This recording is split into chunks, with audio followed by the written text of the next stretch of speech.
Yarmouth police mourning the loss of one of their own. The suspect, 29-year-old Thomas Latanowicz, barricaded himself inside of this Blueberry Lane home before police narrowed in and put him under arrest. This isn't Latanowicz's first run-in with police. The Somerville resident has a lengthy criminal record. 111 prior offenses. 111. A man known to local authorities as notorious and violent, yet he was not behind bars. Why? Because many of the district court cases, which date back to 2005, were dismissed. And now, as a result, a police officer was murdered at the hands of this animal while serving a warrant. Yesterday, Yarmouth police officer Sean M. Gannon was shot and killed while visiting the home of Thomas M. Latanowicz, who was wanted for violating probation and faced a maximum of just 210 days behind bars if a judge eventually ruled that he needed to go back to prison. Latanowicz shot Officer Gannon in the head, engaged in a gunfight with other officers, but then was taken alive into custody, of course. Now, in cases like this, there are numerous double standards to unpack. First of all, replace the skin color of the perpetrator or his citizenship, and you ask yourself,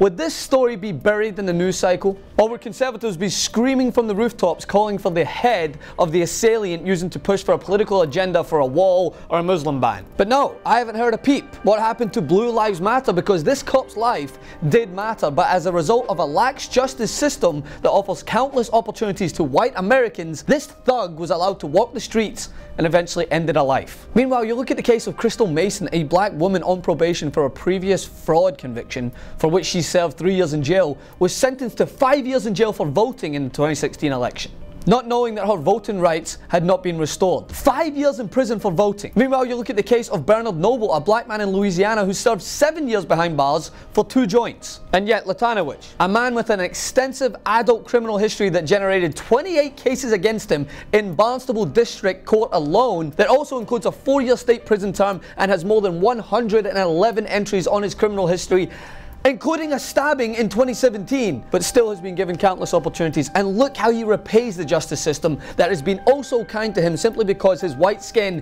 grants him so. Jesus Christ, people, come on. Conservatives come down with fire and fury whenever a person of colour sneezes in the wrong direction, but yet I hear crickets over this. Not to forget the blatant fact that yes, despite killing an officer amidst a lengthy gunfight, he was taken alive, free from harm. So you can add his name to the list of white men in America armed to the teeth threatening officers only to then catwalk their way into custody. And I'm not calling for officers to go in and use that brutal force, but I'm asking the question, why are black people with Skittles or a cell phone or a pipe shot on the spot? My heart aches for this officer because my heart aches over injustice. The justice system failed this man's family. The very same justice system he gives his life for. The same justice system that continuously offers chances to some based on the colour of their skin while showing no mercy on others. It's a damn disgrace. Follow me on Instagram at Francis M. Maxwell and on Twitter also at Francis M. Maxwell. Like and share this video.